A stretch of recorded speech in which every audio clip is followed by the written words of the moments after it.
Hello friends, welcome to our YouTube channel SSC inventor. तो आज हम लोग बिहार डीएलएड का जो 2024 का प्रीवियस ईयर क्वेश्चन पेपर है उसको सोल्व करेंगे। पिछले वीडियो में हम लोग 1 अप्रैल 2024 का फर्स्ट शिफ्ट और सेकंड शिफ्ट दोनों कवर कर चुके हैं और 2 अप्रैल 2024 का भी फर्स्ट शिफ्ट करा दिया गया है। आज के वीडियो में हम लोग 2 अप्रैल 2024 का ही सेकंड शिफ्ट क्वेश्चन को कवर करेंगे। अगर आप पीछे का वीडियो नहीं देखे हैं तो प्लेलिस्ट का लिंक जो है वो डिस्क्रिप्शन में दिया गया है, वहां से जाकर उस वीडियो को भी आप जरूर देख लीजिएगा, क्योंकि सारा क्वेश्चन जो है वो प्रीवियस ईयर क्वेश्चन कराया जा रहा है। तो चलिए शुरू करते हैं आज का पहला क्वेश्चन।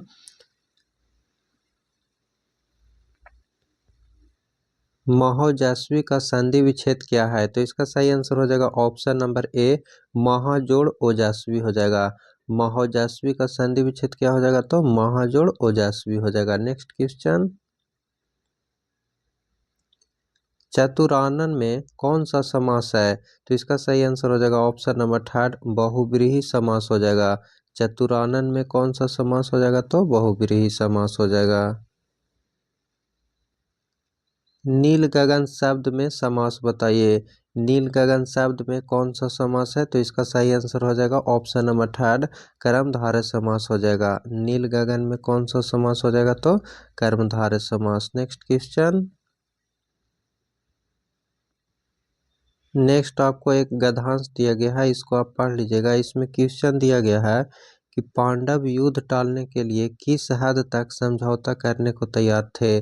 थोड़ा सा राज्य लेकर, या एक गांव लेकर, या 10 गांव लेकर, या 5 गांव लेकर? तो इसका सही आंसर हो जाएगा केवल 5, यानी कि केवल 5 गांव लेकर। इसका सही आंसर हो जाएगा ऑप्शन नंबर 4, पांडव युद्ध टालने के लिए किस हद तक समझौता करने को तैयार थे? तो 5 गांव लेकर। ऑप्शन नंबर 4 हो जाएगा। नेक्स्ट क्वेश्चन, हम लोग दिल्ली घूमने गए और वहां 4 दिन रहे, किस वाक्य का उदाहरण है? तो इसका सही आंसर हो जाएगा ऑप्शन नंबर थर्ड, संयुक्त वाक्य का उदाहरण है। हम लोग दिल्ली घूमने गए और वहां 4 दिन रहे, किस वाक्य का उदाहरण है? तो संयुक्त वाक्य का उदाहरण हो जाएगा। नेक्स्ट क्वेश्चन,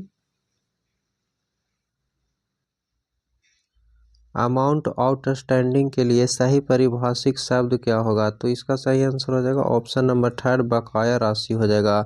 अमाउंट आउटस्टैंडिंग का सही परिभाषित शब्द क्या हो जाएगा? तो बकाया राशि। नेक्स्ट क्वेश्चन,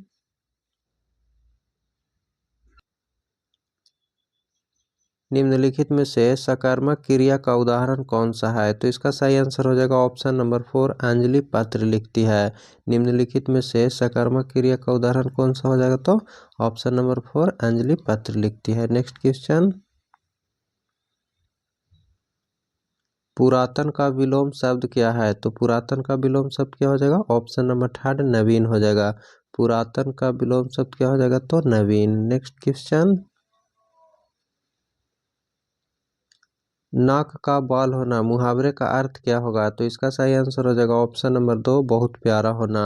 नाक का बाल होना इसका मतलब क्या हो जाता है? तो बहुत प्यारा होना। नेक्स्ट क्वेश्चन, इनमें से कौन सा वाक्य जो है वो अशुद्ध दिया हुआ है? तो इसका सही आंसर हो जाएगा ऑप्शन नंबर 2, यह हमारे आगामी नेता है। पूछ रहा था इसमें से कौन सा वाक्य जो है वो अशुद्ध दिया हुआ है, तो ऑप्शन नंबर 2 हो जाएगा, यह हमारे आगामी नेता है। नेक्स्ट क्वेश्चन,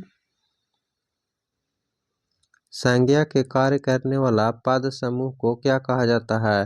तो इसका सही आंसर हो जाएगा ऑप्शन नंबर ए, संज्ञा पदबंध कहा जाता है। संज्ञा के कार्य करने वाला पद समूह को क्या कहेंगे? तो संज्ञा पदबंध कहेंगे। नेक्स्ट क्वेश्चन, क्रिया के जिस रूप में भाव की प्रधानता होती है वह क्या कहलाता है? तो इसका सही आंसर हो जाएगा ऑप्शन नंबर थर्ड, भाववाच्य कहलाता है। क्रिया के जिस रूप में भाव की प्रधानता होती है वह भाववाच्य कहलाता है। नेक्स्ट क्वेश्चन, निम्न में से कौन सा वाक्य जो है वो शुद्ध दिया हुआ है? तो इसका सही आंसर हो जाएगा ऑप्शन नंबर 4, जीवन में सच्चा मित्र बिरला ही मिलता है। पूछ रहा था कौन सा वाक्य शुद्ध दिया हुआ है, तो ऑप्शन नंबर 4 हो जाएगा। नेक्स्ट क्वेश्चन, शब्द का प्रसिद्ध अर्थ देने वाली शक्ति क्या कहलाती है? तो इसका सही आंसर हो जाएगा ऑप्शन नंबर 2 अभिथा कहलाती है। शब्द का प्रसिद्ध अर्थ देने वाली शक्ति क्या कहलाती है? तो अभिथा कहलाती है। नेक्स्ट क्वेश्चन, मुख्यार्थ और लक्ष्यार्थ की अपेक्षा अधिक सूक्ष्मता और रमणीयता किस अर्थ में रहती है? तो इसका सही आंसर हो जाएगा ऑप्शन नंबर 4 व्यंग्य में रहती है। मुख्यार्थ और लक्ष्यार्थ की अपेक्षा अधिक सूक्ष्मता और रमणीयता किस अर्थ में रहती है? तो ऑप्शन नंबर 4 व्यंग्य हो जाएगा। नेक्स्ट क्वेश्चन, काव्य में जहाँ शब्द के कारण रमणीयता हो और शब्द परिवर्तन से काव्य सौंदर्य क्षीण हो जाए क्या कहलाता है? तो इसका सही आंसर हो जाएगा ऑप्शन नंबर 3 शब्दालंकार कहलाता है। काव्य में जहाँ शब्द के कारण रमणीयता हो और शब्द परिवर्तन से काव्य सौंदर्य क्षीण हो जाए तो क्या कहलाएगा? तो शब्दालंकार कहलाएगा। नेक्स्ट क्वेश्चन, जहाँ अप्रस्तुत का प्रस्तुत में निषेध रहित आरोप किया जाए वहाँ कौन सा अलंकार होता है? तो इसका सही आंसर हो जाएगा ऑप्शन नंबर ए रूपक अलंकार होता है। जहाँ अप्रस्तुत का प्रस्तुत निषेध रहित आरोप किया जाए वहाँ रूपक अलंकार होता है। नेक्स्ट क्वेश्चन, उपमेय तथा उपमान को एक मान लिया जाता है तो कौन सा अलंकार होता है? तो इसका सही आंसर हो जाएगा ऑप्शन नंबर 4 रूपक अलंकार होता है। उपमेय तथा उपमान को एक मान लिया जाता है तो कौन सा अलंकार हो जाएगा? तो रूपक अलंकार हो जाएगा। नेक्स्ट क्वेश्चन, खिले हजारों चांद तुम्हारे नैनों के आकाश में, इसमें कौन सा अलंकार है? तो इसका सही आंसर हो जाएगा ऑप्शन नंबर 2 रूपक अलंकार है। खिले हजारों चांद तुम्हारे नैनों के आकाश में, इसमें कौन सा अलंकार हो जाएगा? तो रूपक अलंकार। नेक्स्ट क्वेश्चन,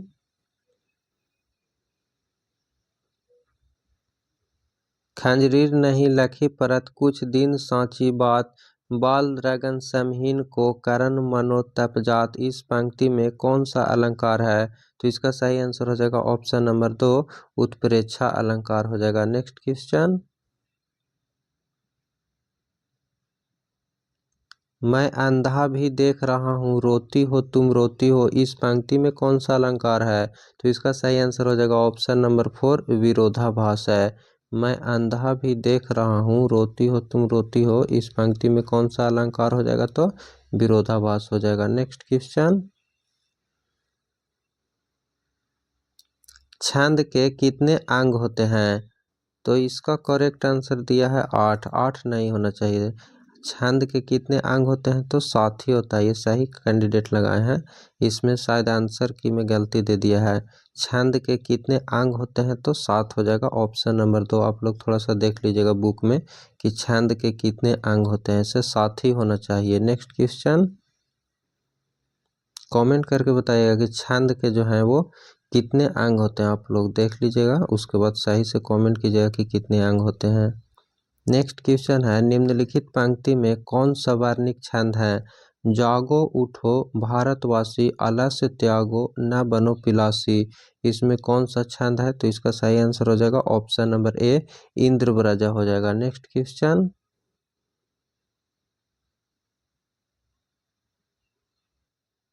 काव्यालंकार सूत्रवृत्ति जो है वो किसकी रचना है? तो इसका सही आंसर हो जाएगा ऑप्शन नंबर ए आचार्य वामन की है। काव्यालंकार सूत्रवृत्ति जो है वो किसकी रचना है? तो आचार्य वामन का ऑप्शन नंबर ए हो जाएगा। नेक्स्ट क्वेश्चन, अभिनव गुप्त के अनुसार रस के कितने प्रकार हैं? तो इसका सही आंसर हो जाएगा ऑप्शन नंबर ए 9 प्रकार हैं। अभिनव गुप्त के अनुसार रस के कितने प्रकार हैं? तो 9 प्रकार हैं। नेक्स्ट क्वेश्चन, नेक्स्ट यहाँ से मैथ का क्वेश्चन दिया गया है। मैथ आप लोग सोल्व कर लीजिएगा। इसका पीडीएफ जो है वो टेलीग्राम चैनल पे भेज दिया जाएगा, वहाँ से मैथ का क्वेश्चन आप लोग खुद से सोल्व कर लीजिएगा। नेक्स्ट हम लोग साइंस का क्वेश्चन देख लेते हैं पहले, उसके बाद सोशल साइंस क्वेश्चन देख लेंगे, और बाद में जो 10 को आप लोग को पूछा जाता है रीजनिंग का क्वेश्चन, तो उसको भी हम लोग कवर कर लेंगे। तो चलिए देख लेते हैं साइंस का क्वेश्चन कहाँ से स्टार्ट है। 171 यहाँ से साइंस का क्वेश्चन स्टार्ट है। इसका पहला क्वेश्चन है, खदानों जैसे गेहूं, चावल, मक्का, बाजरा और ज्वार से हमें मुख्य रूप से प्राप्त होता है? प्रोटीन होता है, वसा होता है, या कार्बोहाइड्रेट होता है, या विटामिन व खनिज लवण होता है? तो इसका सही आंसर हो जाएगा ऑप्शन नंबर थर्ड, कार्बोहाइड्रेट मिलता है।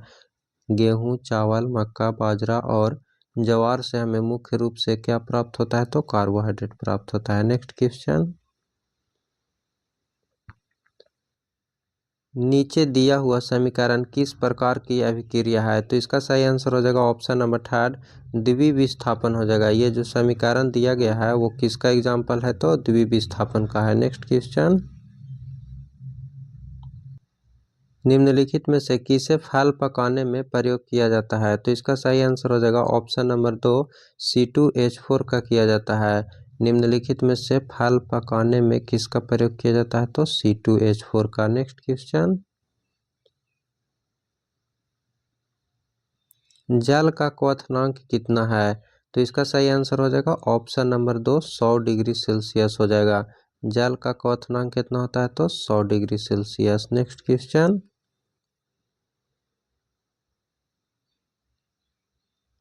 व्हिटेकर ने वर्गीकरण के लिए कितने मानदंडों का उपयोग किया था? तो इसका सही आंसर हो जाएगा ऑप्शन नंबर 4, 5 मानदंडों का उपयोग किया था।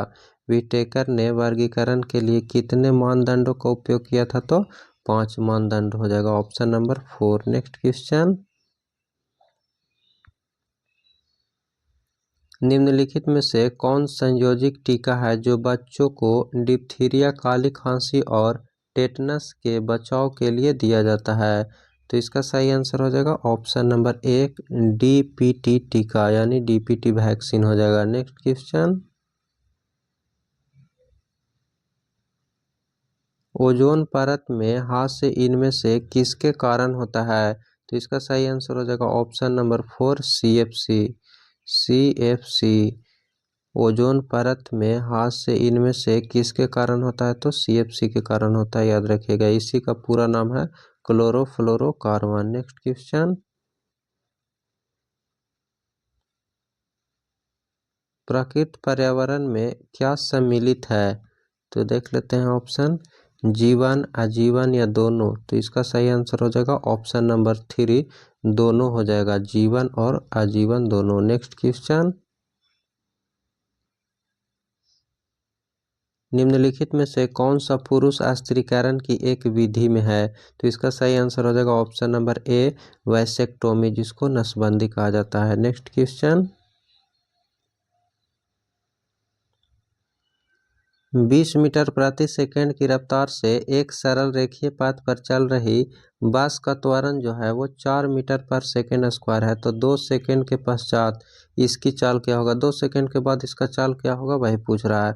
तो एक जो है वो सरल रेखीय पथ है, जो एक मान के चलिए कि यहाँ सबसे पहले बस है, क्या दिया हुआ है? बस का त्वरण पूछ रहा है। तो बस इसको मान लेते हैं, और इसका प्रारंभिक चाल जो है वो कितना दिया गया है? 20 मीटर पर सेकंड दिया गया है, और बोल रहा है इसका त्वरण जो है वो 4 मीटर पर सेकंड स्क्वायर है। तो ए बराबर कितना दिया हुआ है? 4 मीटर पर सेकंड स्क्वायर दिया गया है। और पूछ रहा है 2 सेकंड के पश्चात, मान लेते हैं 2 सेकंड के पश्चात यहाँ चलाता है, तो इसका क्या हो जाएगा? अंतिम वेग भी, यही ना पूछ रहा है कि 2 सेकंड के बाद इसका चाल क्या होगा? तो भी बराबर पूछ रहा है हमें क्या हुआ? प्रारंभिक चाल दिया गया है 20 मीटर पर सेकेंड। तो एक फार्मूला जानते होंगे आप लोग, भी बराबर U प्लस 80 होता है। भी बराबर U प्लस 80। भी आपको निकालना है, U दिया हुआ है 20 प्लस A भी दिया हुआ है कितना? 4 दिया हुआ है, इनटू, और T भी दिया हुआ है। देखिए यहाँ टाइम कितना है? टाइम जो है वो 2 सेकंड दिया गया है। तो टाइम यहाँ पे 2 सेकंड रख दीजिए। तो 4 दूनी कितना हो जाएगा? 8, और इधर है 20, यानी कि 20 और 8 कितना हो जाएगा? तो 28 हो जाएगा। देख लेते हैं ऑप्शन में, ऑप्शन नंबर 4 हो जाएगा 28 मीटर पर सेकेंड। नेक्स्ट क्वेश्चन, किसी वस्तु का वजन 20 किलोग्राम है, यह वजन जो है वो किसके बराबर होगा? तो आप लोग फार्मूला जानते होंगे, F बराबर होता है mg, और m कितना दिया हुआ है? तो 20 दिया हुआ, और g का मान आप लोग को पता होगा 9.8 होता है। तो अगर 9.8 से 2 से गुना करेंगे तो कितना हो जाएगा? 8 दूनी 16 के 6 हाथ में 1, 9 दूनी 18, 1 19, और ये तो 0 बचेगा तो यहाँ दशमलव दिया जाएगा, यानी कि 196 न्यूटन हो जाएगा। इसका सही आंसर कौन सा हो जाएगा? तो ऑप्शन नंबर 2 हो जाएगा। नेक्स्ट क्वेश्चन,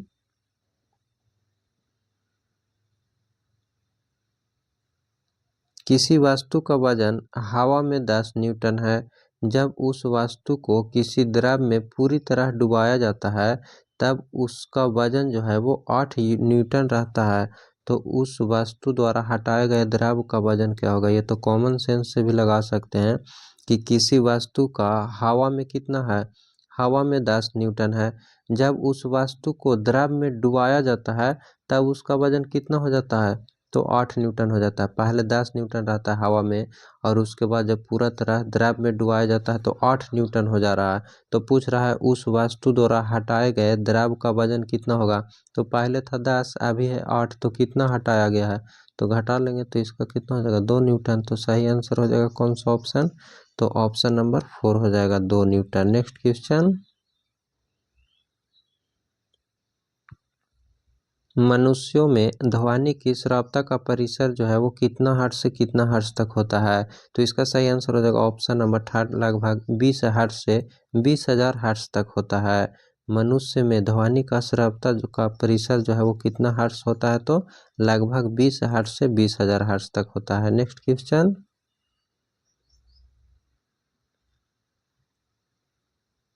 स्रोत उत्पत्ति के आधार पर संसाधनों के कितने भागों में बांटा गया है? स्रोत उत्पत्ति के आधार पर संसाधनों को कितने भागों में बांटा गया है? तो ऑप्शन नंबर 2 हो जाएगा, 2 भाग में बांटा गया है। नेक्स्ट क्वेश्चन,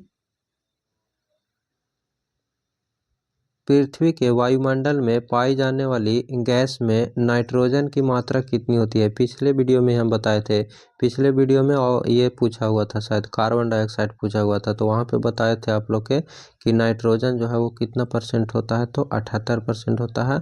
और ऑक्सीजन पूछेगा तो कितना % होता है? 21% होता है। और CO2 पूछेगा, कार्बन डाइऑक्साइड, तो 0.03% होता है। और आर्गन भी याद रखिएगा, आर्गन अभी नहीं पूछा है, पूछ सकता है, 0.93% होता है आर्गन। तो इसमें पूछ रहा है नाइट्रोजन का मात्रा कितना होता है? तो 78% हो जाएगा, ऑप्शन नंबर 4 हो जाएगा। नेक्स्ट क्वेश्चन, प्रथम पृथ्वी सम्मेलन का आयोजन कब किया गया था? ये भी पिछला सेट में हम बताए थे। उसमें पूछा हुआ था कि प्रथम पृथ्वी सम्मेलन का आयोजन कहाँ किया गया था। उसमें बताए थे हम कि ये भी पूछ सकता है आपको कि कब किया गया था। तो देख लीजिए, दोनों क्वेश्चन पूछ लिया गया है। तो प्रथम पृथ्वी सम्मेलन का आयोजन कब किया गया था? तो 3 से 14 जून 1992 में किया गया था, याद रखिएगा। प्रथम पृथ्वी सम्मेलन का आयोजन कब किया गया था? तो 3 से 14 जून 1992 में किया गया था। और कहाँ किया गया था? तो रियो डी जेनेरियो में किया गया था। रियो डी जेनेरियो में किया गया था। यह कहाँ पड़ता है? तो ब्राज़ील में पड़ता है, याद रखिएगा। तो प्रथम पृथ्वी सम्मेलन का आयोजन कब किया गया था? तो 1992 में। और कहाँ किया गया था? तो रियो डी जेनेरियो, ब्राज़ील में किया गया था। नेक्स्ट क्वेश्चन, इसका सही आंसर हो जाएगा ऑप्शन नंबर है 1992। 2-3 बार पूछ चुका है ये क्वेश्चन। तापीय ऊर्जा के उत्पादन में किस पदार्थ का प्रयोग किया जाता है? तो इसका सही आंसर हो जाएगा ऑप्शन नंबर 2, कोयला का प्रयोग किया जाता है। तापीय ऊर्जा के उत्पादन में किस पदार्थ का उपयोग किया जाता है? तो कोयला का। तापीय ऊर्जा से भी एक क्वेश्चन फिक्स है, आपको हर सेट में देखने को मिल रहा होगा।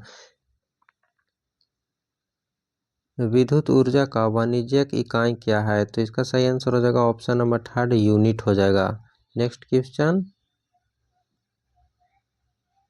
चित्र में प्रदर्शित विद्युत परिपथ के बिंदु ए तथा बी के बीच समतुल्य प्रतिरोध क्या होगा? ए और बी के बीच में पूछ रहा है क्या होगा। तो सबसे पहले इसमें आपको देखना होगा कि कौन सा सीरीज में है और कौन सा पैरेलल में है। तो देख सकते हैं ये जो है वो क्या में है? तो ये दोनों जो है वो सीरीज में दिया गया है, ऐसे दिया गया है, ऐसे। तो इसको हम ऐसे भी तो सीधा कर सकते हैं खींच करके। तो ये दोनों क्या में हो जाएगा? तो ये दोनों सीरीज में हो जाएगा। तो जब सीरीज में होता है तो इसको फार्मूला होता है डायरेक्ट जुड़ जाता है, मतलब R1 + R2 हो जाएगा। तो 3 और 3 मिल के कितना हो जाएगा? 6 ओम हो जाएगा। तो यहाँ पे दोनों मिल करके कितना ओम हो जाएगा, तो 6 ओम हो जाएगा। हम इसको इरेज करके फिर से लिख देते हैं। इसका फिगर हो जाएगा ऐसे, ई हो जाएगा 6 ओम और ई हो जाएगा 3 ओम, ठीक है। और इधर भी है 3 ओम और इधर भी है 3 ओम। यहाँ पे ए है, यहाँ पे बी है। अब ये दोनों जो है ना वो पैरेलल में हो जाएगा। पहले ये दोनों सीरीज में था, ये दोनों सोल्व करके कितना आ गया, तो 6 ओम आ गया। अब 6 ओम और ये 3 ओम, ये दोनों हो जाएगा पैरेलल में। तो पैरेलल में फॉर्मूला होता है 1/R1 प्लस 1/R2 होता है। 1/R बराबर 1/R1 प्लस 1/R2 होता है। तो 1/6 हो जाएगा प्लस 1 कितना हो जाएगा 3। एलसीएम लीजिएगा तो कितना हो जाएगा 6 से 6 में 1 और इधर हो जाएगा 2। तो इसका आ जाएगा 1/R1 बराबर कितना आ जाएगा, तो 1/R1 बराबर आ जाएगा 2 अब 1 3/6 हो जाएगा, 3/6 हो जाएगा। 3 से काटेगा 3 दूनी 6 यानी कितना आ जाएगा 1/2 आ जाएगा। तो 1/R1 बराबर 1/2 है। 1/R बराबर कितना है 1/2। तो R बराबर कितना हो जाएगा, तो 2 हो जाएगा। तो R बराबर 2 हो गया, यानी ये दोनों सोल्व करके कितना आया, तो 2 आया। तो यहाँ पे अब 2 ओम कर देते हैं, काहे कि ये दोनों सोल्व करके यहाँ कितना हो गया, तो 2 ओम हो गया। अब ये तीनों सीरीज में हो जाएगा, ये तीनों क्या में हो जाएगा, सीरीज में हो जाएगा। तो 3 ओम सीरीज में डायरेक्ट जुड़ जाता है, R1 plus R2 plus R3। तो 3 और 2 कितना हो जाएगा 5 और 5 और 3 कितना हो जाएगा 8। तो इसका सही आंसर हो जाएगा 8 ओम। नेक्स्ट क्वेश्चन देख लेते हैं, 8 ओम कौन सा ऑप्शन में दिया गया है, तो ऑप्शन नंबर 2 में दिया गया है। नेक्स्ट है, दाढ़ी बनाने में किस प्रकार के दर्पण का उपयोग किया जाता है। तो इसका सही आंसर हो जाएगा ऑप्शन नंबर ए, अवतल दर्पण का प्रयोग किया जाता है। दाढ़ी बनाने में किस प्रकार के दर्पण का उपयोग किया जाता है, तो अवतल दर्पण। नेक्स्ट क्वेश्चन, हल्के और तेज चलने वाले जहाज कैरावल को किसने बनाया था। तो इसका सही आंसर हो जाएगा ऑप्शन नंबर ए, पुर्तगालियों ने बनाया था। नेक्स्ट क्वेश्चन, वाणिज्यिक अनाज की खेती में निम्नलिखित में से कौन सी फसल उगाई जाती है। तो इसका सही आंसर हो जाएगा दोनों, गेहूं और मक्का दोनों उगाया जाता है। वाणिज्यिक अनाज की खेती में निम्नलिखित में से कौन सा फसल उगाया जाता है, तो गेहूं और मक्का दोनों हो जाएगा option number third. Next question, निम्नलिखित में से कौन सी फसल जो है वो गोल्डन फाइबर के रूप में जाना जाता है। गोल्डन फाइबर के रूप में किसे जाना जाता है, तो ऑप्शन नंबर 4 हो जाएगा, जूट को जाना जाता है। नेक्स्ट क्वेश्चन, रौलेट कानून किस उद्देश्य से लाया गया था। तो इसका सही आंसर हो जाएगा ऑप्शन नंबर 2, क्रांतिकारी गतिविधियों पर अंकुश लगाने के लिए। रौलेट कानून किस उद्देश्य से लाया गया था, तो ऑप्शन नंबर 2, क्रांतिकारी गतिविधियों पर अंकुश लगाने के लिए। नेक्स्ट क्वेश्चन, चार्ल्स डिकेंस द्वारा रचित उपन्यास डॉम्बे एंड सन कब प्रकाशित हुआ था।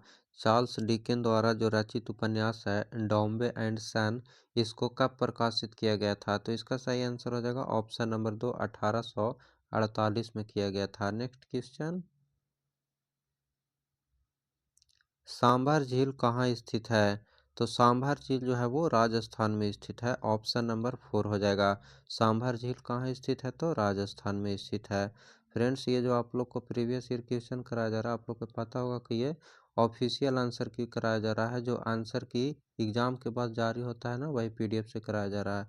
तो थोड़ा वीडियो को लाइक ज़रूर कर दीजिएगा, आप लोग से छोटा सा रिक्वेस्ट होगा। एटलस मानचित्र किस प्रकार के मापक पर खींचे गए होते हैं। तो इसका सही आंसर हो जाएगा ऑप्शन नंबर 4, बहुत छोटा खींचा हुआ रहता है। नेक्स्ट क्वेश्चन, आप लोग वीडियो को लाइक नहीं करते हैं, वीडियो को लाइक ज़रूर कर दीजिएगा प्लीज़।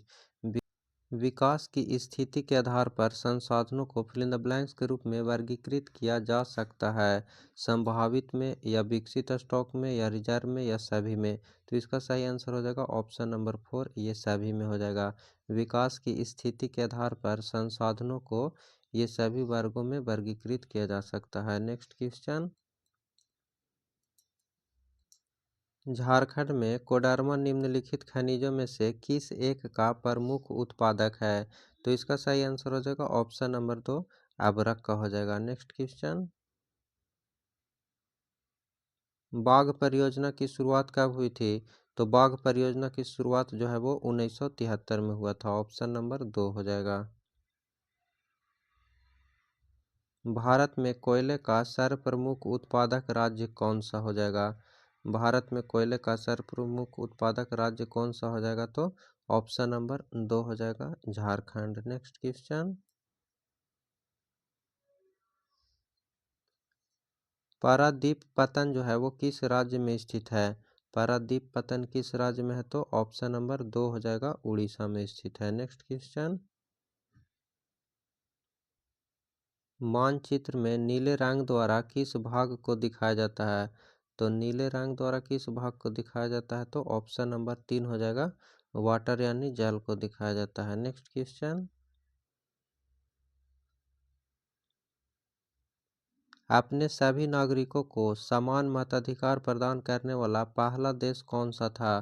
तो इसका सही आंसर हो जाएगा ऑप्शन नंबर 3, चाइना था। अपने सभी नागरिकों को समान मताधिकार प्रदान करने वाला पहला देश कौन सा था? तो चाइना हो जाएगा। नेक्स्ट क्वेश्चन, पंचायती राज का वर्णन संविधान के किस अनुच्छेद में किया गया है? ये पिछला सेट में भी पूछा जा चुका है। पंचायती राज का वर्णन संविधान के किस अनुच्छेद में किया गया है? 2023 में पूछा हुआ क्वेश्चन है। अगर आप प्रीवियस ईयर क्वेश्चन 2023 का नहीं देखें तो उसका भी प्लेलिस्ट का लिंक डिस्क्रिप्शन में दिया गया है, वहाँ से जाकर जरूर देख लीजिएगा, क्योंकि क्वेश्चन रिपीट हो रहा है। तो पंचायती राज कौन सा अनुच्छेद में हो जाएगा? तो ऑप्शन नंबर ए हो जाएगा, अनुच्छेद 40 में। नेक्स्ट क्वेश्चन,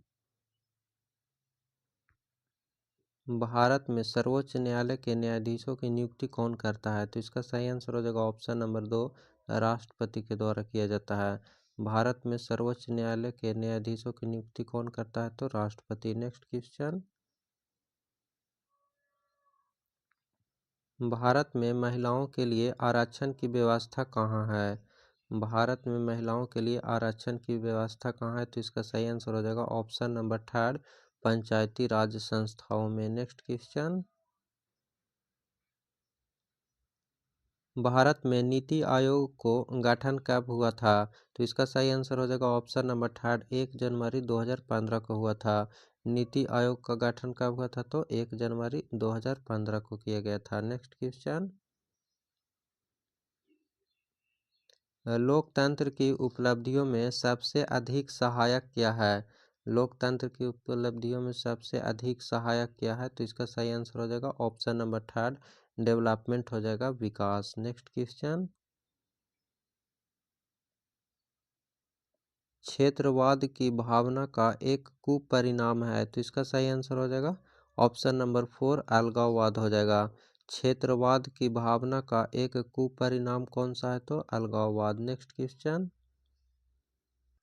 नेक्स्ट यहाँ से इंग्लिश का क्वेश्चन दिया गया है। इंग्लिश का भी क्वेश्चन आप लोग खुद से देख लीजिएगा। लास्ट में हम लोग 10 क्वेश्चन जो रीजनिंग का पूछा जाता है उसको सोल्व कर लेते हैं। नेक्स्ट यहाँ से रीजनिंग का क्वेश्चन दिया गया है। दिए गए प्रश्न में प्रश्नवाचक चिन्ह के स्थान पर सही विकल्प को चुनें। तो जिस प्रकार आँख का संबंध नृत्य से है उसी प्रकार कान का संबंध किससे होगा? तो आँख का संबंध नृत्य से है तो कान का संबंध सुनना से होगा, या गाना से होगा, या देखना से होगा, या खेल से होगा? तो कान का संबंध हो जाएगा किससे? तो गाना से हो जाएगा, क्योंकि आँख का संबंध नृत्य से है तो कान का संबंध किससे हो जाएगा? तो गाना से हो जाएगा। अगर यहाँ पे रहता आँख का संबंध देखना से है तो कान का संबंध सुनना से हो जाएगा, तो यहाँ पे सुनना नहीं होगा, गाना हो जाएगा। नेक्स्ट क्वेश्चन, दिए गए संख्या श्रृंखला में प्रश्नवाचक चिन्ह के स्थान पर कौन सा संख्या आएगा? सबसे पहले 340 दिया गया है, 316 है, 286 है और 250 है। इसके बाद कौन सा संख्या आएगा? तो यानी कि 340 से 316 घटते जा रहा है, उसके बाद 286, उसके बाद 250। तो कितना यहाँ पे है? 10 से 6 जाएगा तो 4, और 3 से 1 जाएगा तो 2, यानी कि 24 घटा है। उसी प्रकार यहाँ देख लेंगे 30 घटा है, और यहाँ कितना घट रहा है? तो 36 घट रहा है। तो यानी कि 24 से 30 घटा, 30 से 36 घटा, यानी 6 बढ़ा करके घटा दे रहा है। 30 में 6 जोड़ देंगे यानी कि 36 घटाया है। तो हम 36 में 6 बढ़ा के घटा देंगे, तो 36 में 6 घटा देंगे, 36 में 6 जोड़ेंगे कितना हो जाएगा? 42। तो 42 को घटा देंगे तो 50 में से 42 घटेगा तो 8 बचेगा, यानी 208 सही आंसर हो जाएगा option number third. Next question, Naurangi आलू फल के बीच के संबंध को कौन सा आकृति प्रदर्शित करता है? तो नौरंगी भी फल है, ये फल में नौरंगी आ जाएगा, लेकिन आलू अलग है। तो आलू अलग कौन में है? इसमें तो अलग है नहीं, साथ में दे दिया है। इसमें अलग है, इसमें तीनों अलग है, तो तीनों तो अलग होगा नहीं, क्योंकि फल में ही नौरंगी आएगा। और तीनों एक ही में भी नहीं होगा, क्योंकि आलू अलग है, फल अलग है। तो यानी कि फल में क्या हो जाएगा? ये फल हो जाएगा, फल में क्या हो जाएगा? तो नौरंगी हो जाएगा, और आलू अलग हो जाएगा। तो इसका सही आंसर हो जाएगा ऑप्शन नंबर 2। नेक्स्ट क्वेश्चन,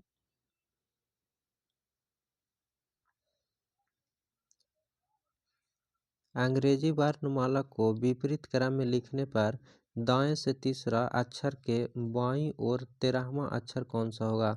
तो यहाँ पे अंग्रेजी वर्णमाला के विपरीत क्रम कर रहा था, तो हम पहले ही से विपरीत क्रम में हम लिख लिए हैं, ताकि आप लोग को समझने में दिक्कत नहीं होगा। यहाँ पे कि विपरीत क्रम में लिखने पर दाएं से तीसरा स्थान, यानी कि राइट से तीसरा स्थान कह रहा है, अक्षर के बाईं ओर 13वां, यानी कि लेफ्ट से 13वां कह रहा है। तो अगर अपोजिट डायरेक्शन कहेगा ना कि राइट से लेफ्ट या लेफ्ट से राइट, तो दोनों जुड़ जाता है। तो 13 और 3 कितना हो जाएगा? तो 16 हो जाएगा। जो 16 आएगा उसको 27 में से घटा लीजिएगा, तो 27 में से 16 जाएगा तो कितना बचेगा? तो 11 बचेगा। तो पूछ रहा है 11वां स्थान पे कौन हो जाएगा? तो काउंट कर लीजिए, 1 2 3 4 5 6 7 8 9 10 11। 11वां स्थान पे कौन सा आया? तो पी आ गया। पी जो है वो 11वां स्थान पे हो जाएगा। हम जेड की तरफ से क्यों काउंट किए हैं? क्योंकि यहाँ पे विपरीत क्रम में बोल रहा है, अंग्रेजी वर्णमाला को विपरीत क्रम में। तो इसका सही आंसर हो जाएगा ऑप्शन नंबर 4। नेक्स्ट क्वेश्चन, निम्नलिखित समीकरण में स्टार के स्थान पर रखे जाने वाले चिन्ह को समूह चुनिए। तो यहाँ दिया गया है 7, उसके बाद फिर है 7, इसके बाद 2, इसके बाद 1, इसके बाद बराबर है 12। तो यहाँ पे बीच में क्या हो जाएगा? गुना घटाओ या भागा या जोड़ घटाओ गुना। तो देख लीजिएगा रख करके कौन सा हो जाएगा। तो सबसे पहले हम ऐड रख लेते हैं, इसके बाद सब्ट्रैक्ट, इसके बाद गुना। तो देख लेते हैं सोल्व करके 12 आता है कि नहीं। तो 2 से 1 में गुना करेंगे तो कितना हो जाएगा? 2, और 7 में 7 जोड़ेंगे तो कितना होगा? 14, और 14 में 2 घटा देंगे तो कितना हो जाएगा? 12, यानी कि सही आंसर हो जाएगा ऑप्शन नंबर 2। नेक्स्ट क्वेश्चन, एक अफवाह को एक व्यक्ति से 2 अन्य व्यक्तियों तक पहुंचने में 5 मिनट का समय लगता है। अफवाह का पेड़ जारी है, तो पता लगाएं कि 729 लोगों तक अफवाह फैलाने में कितना समय लगेगा, यानी कितना मिनट लगेगा। तो एक व्यक्ति को पता है, ये 2 आदमी को बताएगा, अन्य 2 व्यक्ति को, तो 3 व्यक्ति को पता हो गया। 3 व्यक्ति को पता होने में 5 मिनट समय लगा, और फिर ये इन लोग 2-2 को बताएगा, इन लोग 2-2 को बताएगा। तो यानी कि 3 व्यक्ति को बताने में 5 मिनट लगा, तो 6 व्यक्ति को बताने में कितना मिनट लगेगा? तो 10 मिनट लगेगा। तो 6 जो है वो किसका स्क्वायर है? तो 3 का स्क्वायर है, यानी कि 6 व्यक्ति, यानी कि 3 का स्क्वायर बताने में 10 मिनट लगा। उसी प्रकार 3 का क्यूब बताने में कितना समय लगेगा? तो 15 मिनट लगेगा। तो 729 देख लीजिए कि 3 का कितना करने पर आ जाएगा? कितना? 729। तो हम अगर 3 के पावर 6 करेंगे ना, तो कितना आ जाएगा? तो 729 आ जाएगा, यानी कि 3 के पावर 6, यानी कि पावर 1 था तो 5 से गुना किए, 2 था तो 5 में 2 से गुना किए 10, 3 था तो 5 में 3 से गुना किए 15, तो 6 है, तो 6 में गुना कर दीजिए 5 से, तो कितना हो जाएगा? तो 30 मिनट आ जाएगा। इसका आंसर ऑप्शन नंबर थर्ड हो जाएगा। नेक्स्ट क्वेश्चन, नेक्स्ट यहाँ पे पूछ रहा है कौन सा नंबर आएगा। तो ये 1 है, 8 है, 27 है। तो ये तो पूरा ही आसान दे दिया है। 1 का क्यू है 1, 2 का क्यू है 8, और 3 का क्यू है 27। तो यहाँ पे 4 का क्यू हो जाएगा। तो 4 का क्यू कितना हो जाता है? 4 चौके 16, चौके 64 हो जाएगा। तो इसका सही आंसर हो जाएगा option number B. Next question, next है, सबसे पहले 2 है, 3 है, 4 है, 5 है, 6 है, 4 है, 8 है, और 2 को फिल इन द ब्लैंक्स पूछ रहा है, इसमें क्या कौन सा नंबर आएगा? तो 2 3 के बाद क्या आया है? 4 आया है। 2 3 के बाद 4, फिर से 5 6 के बाद 4 आया है, 2 नंबर के बाद 4 आया है, फिर से 2 नंबर के बाद 4 आया है, तो फिर से 2 नंबर के बाद 4 आएगा। तो यहाँ पे तो 4 हो जाएगा, क्योंकि 2 नंबर के बाद 4, 2 नंबर के बाद 4, और 2 के बाद तुरंत 3 आया है, तो 5 के बाद तुरंत 6 आया है, तो 8 के बाद तुरंत कौन सा नंबर हो जाएगा, 8 9। 2 3 लगातार है, 5 6 लगातार है, तो 8 9 लगातार हो जाएगा। तो यानी कि 9 और 4 आंसर हो जाएगा। तो इसका सही आंसर हो जाएगा ऑप्शन नंबर 4। नेक्स्ट क्वेश्चन, यदि कल से पहले का दिन मंगलवार था तो शनिवार कब होगा। एकदम आसान है। देखिए, यदि कल से पहले का दिन, हम ये आज मान लेते हैं, ठीक है, हम ये आज मान रहे हैं, तो कल से पहले का दिन यानी कि इसको हम कल मान लेते हैं। और कह रहा है कल से पहले का दिन, तो कल से पहले का दिन यहाँ हो जाएगा, कल से पहले का दिन ये हो जाएगा। ये दिया हुआ है आपका कि मंगलवार है, तो ये मंगलवार है, तो ये कौन सा हो जाएगा, बुध हो जाएगा। ये कौन सा हो जाएगा, तो बृहस्पति हो जाएगा। तो ये बृहस्पति हो जाएगा, तो यहाँ कौन हो जाएगा, तो शुक्र हो जाएगा। और यहाँ कौन हो जाएगा, तो शनि हो जाएगा। आप क्वेश्चन पढ़िए, यदि कल से पहले का दिन मंगलवार था, तो हम आज मान लिए हैं, और कल से पहले का दिन मंगलवार था, तो शनिवार कौन सा होगा, शनिवार कब होगा। तो ऑप्शन में दिया हुआ टुमारो, टुमारो तो होगा नहीं, यस्टरडे भी नहीं होगा। कल के बाद यानी कि परसों होगा। आज बृहस्पतिवार है, तो परसों हो जाएगा शनिवार। तो इसका सही आंसर हो जाएगा परसों। परसों नहीं दिया है, आपको बोल दिया यहाँ पे कि कल के बाद, यानी कि शुक्र के बाद, कल के बाद यानी शनिचर। आज बृहस्पति है, पूछेंगे कि आज बृहस्पति है तो कल के बाद कौन सा दिन आएगा, तो कल शुक्र है और कल के बाद शनिचर आ जाएगा। तो इसका सही आंसर हो जाएगा ऑप्शन नंबर 3, कल के बाद। नेक्स्ट क्वेश्चन, लास्ट क्वेश्चन है, -1 है, -5/6 है, -2/3 है, ऐसे करके कहाँ तक है, तो 10/3 तक है। इसमें पूछ रहा है टोटल कितना संख्या है। तो ये संख्या जो दिया गया है वो एपी में दिया गया है। तो एपी में दिया गया है, तो इसका एक फार्मूला होता है निकालने के लिए, n बराबर l-a/d। डी डिफरेंस होता है, 2 नंबर के बीच में डिफरेंस। जैसे में -5/6 है और -1 है, इसके बीच में डिफरेंस कितना होगा, -5/6 और -1। तो इसका एलसीएम ले लीजिएगा, इसका आ जाएगा 1/6 आ जाएगा, ठीक ना। तो यहाँ पे डी कितना आ गया, तो डी आ गया 1/6, तो यहाँ पे 1/6 रख लीजिएगा। और एल जो दिया गया है वो कितना दिया गया है, तो एल जो है वो 10/3 हो जाएगा। एल जो है वो 10 कितना हो जाएगा, 3, माइनस ए कितना दिया हुआ, तो ए -1 दिया गया है, तो -1। तो ये माइनस माइनस क्या हो जाएगा, प्लस हो जाएगा यहाँ पे। तो 10/3 +1, तो 10/3 +1 को कीजिएगा तो 13 कितना हो जाएगा, 13/3 हो जाएगा। इधर से 1/6 बाटा में है, तो उल्टा होगा तो 6/1 हो जाएगा, यानी कि 3 दूना कितना हो जाएगा, 6, और 13 दूनी 26। तो इसका सही आंसर हो जाएगा ऑप्शन नंबर 2। तो ये था आज 2 अप्रैल 2024 का सेकेंड शिफ्ट का क्वेश्चन था। तो नेक्स्ट वीडियो में हम लोग 3 अप्रैल का फर्स्ट शिफ्ट क्वेश्चन को कवर करेंगे। तो अगर आपको वीडियो पसंद आए तो वीडियो को लाइक ज़रूर कर दीजिएगा, और एक छोटा सा कमेंट करके बताइएगा कि यह वीडियो आपको कैसा लगा।